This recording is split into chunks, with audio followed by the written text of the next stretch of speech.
Lucknow coaching ಸೆಂಟರ್ನಲ್ಲಿ ಭೀಕರ ಅಗ್ನಿ ಅವಘಡ, 11 ಮಂದಿ ಸಜೀವ ದಹನ. ಅಲಿಗಂಜ್ ಪ್ರದೇಶದಲ್ಲಿರುವ ಕೋಚಿಂಗ್ ಸೆಂಟರ್ ಕಟ್ಟಡದಲ್ಲಿ ಸೋಮವಾರ ಸಂಭವಿಸಿದ ಭೀಕರ ಅಗ್ನಿ ಅವಘಡದಲ್ಲಿ ಕನಿಷ್ಠ 11 ಮಂದಿ ಸಾವನ್ನಪ್ಪಿರುವ ದಾರುಣ ಘಟನೆ ನಡೆದಿದೆ.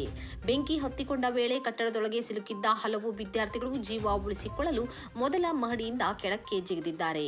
ವಾಣಿಜ್ಯ ಪ್ರದೇಶದಲ್ಲಿರುವ 3 ಅಂತಸ್ತಿನ ಕಟ್ಟಡದಲ್ಲಿ ಕೋಚಿಂಗ್ ಸೆಂಟರ್ ಜೊತೆಗೆ ಸಾಕು ಪ್ರಾಣಿ ಅಂಗಡಿ ಸೇರಿದಂತೆ ಹಲವು ಅಂಗಡಿಗಳು ಕಾರ್ಯನಿರ್ವಹಿಸುತ್ತಿದ್ದವು. ಮೇಲಿನ ಮಹಡಿಯಲ್ಲಿ ಕಾಣಿಸಿಕೊಂಡ ಬೆಂಕಿ ಕೆಲವೇ ಕ್ಷಣಗಳಲ್ಲಿ ವ್ಯಾಪಕವಾಗಿ ಹರಡಿದ ಪರಿಣಾಮ ಆತಂಕದ ವಾತಾವರಣ ನಿರ್ಮಾಣವಾಯಿತು. ಪ್ರಾಣ ಉಳಿಸಿಕೊಳ್ಳಲು ವಿದ್ಯಾರ್ಥಿಗಳ ಹರಸಾಹಸ. ಪ್ರತ್ಯಕ್ಷದರ್ಶಿಗಳ ಪ್ರಕಾರ 5ಕ್ಕೂ ಹೆಚ್ಚು ವಿದ್ಯಾರ್ಥಿಗಳು ಕಟ್ಟಡದಿಂದ ಹೊರಬರಲು ಮಹಡಿಯಿಂದ ಜಿಗಿದಿದ್ದು, ಕೆಲವರಿಗೆ ಗಂಭೀರ ಗಾಯಗಳಾಗಿವೆ. ಗಾಯಾಳುಗಳನ್ನು ತಕ್ಷಣ ಆಸ್ಪತ್ರೆಗೆ ದಾಖಲಿಸಿ ಚಿಕಿತ್ಸೆ ನೀಡಲಾಗುತ್ತಿದೆ. ಅಗ್ನಿಶಾಮಕ ದಳದಿಂದ ರಕ್ಷಣಾ ಕಾರ್ಯಾಚರಣೆ.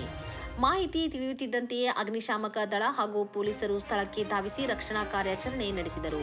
ಹಲವು ಅಗ್ನಿಶಾಮಕ ವಾಹನಗಳ ಸಹಾಯದಿಂದ ಬೆಂಕಿಯನ್ನು ನಿಯಂತ್ರಣಕ್ಕೆ ತರಲಾಯಿತು.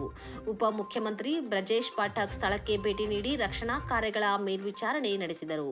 ಉತ್ತರ ಪ್ರದೇಶ ಮುಖ್ಯಮಂತ್ರಿ ಯೋಗಿ ಆದಿತ್ಯನಾಥ್ ಗಾಯಾಳುಗಳಿಗೆ ಸೂಕ್ತ ಚಿಕಿತ್ಸೆ ನೀಡುವಂತೆ ಹಾಗೂ ಪರಿಹಾರ ಕಾರ್ಯಗಳನ್ನು ತ್ವರಿತಗೊಳಿಸುವಂತೆ ಅಧಿಕಾರಿಗಳಿಗೆ ಸೂಚನೆ ನೀಡಿದ್ದಾರೆ. ಘಟನೆಯ ನಿಖರ ಕಾರಣ ಇನ್ನೂ ತಿಳಿದು ಬಂದಿಲ್ಲ. ಪೊಲೀಸರು ಪ್ರಕರಣ ದಾಖಲಿಸಿಕೊಂಡು ತನಿಖೆ ಆರಂಭಿಸಿದ್ದಾರೆ. ये नीचे पेट स्टोर था और ऊपर कुछ लाइब्रेरी या कंप्यूटर कोर्स का कुछ वो था। जब हम लोग यहाँ पे आए तो धुआं निकल रहा था।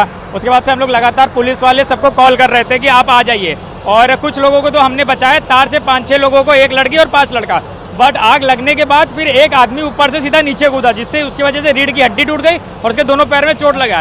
फिर उसके बाद 15 मिनट तक कोई नहीं आया। पुलिस वाले आए, इधर उधर राउंड मारे, उन्होंने फिर फोन किया, क्या किया, उसके बाद आए। तब तक आग पूरी लग चुकी थी और अंदर कम से कम 4 से 5 लोग या उससे ज़्यादा भी है, और मुझे तो नहीं लगता वो बच पाए होंगे। अभी लोग फंसे नहीं हुए, वो चले गए भाई। अब वो उनको फंसना नहीं बोल सकते हम लोग।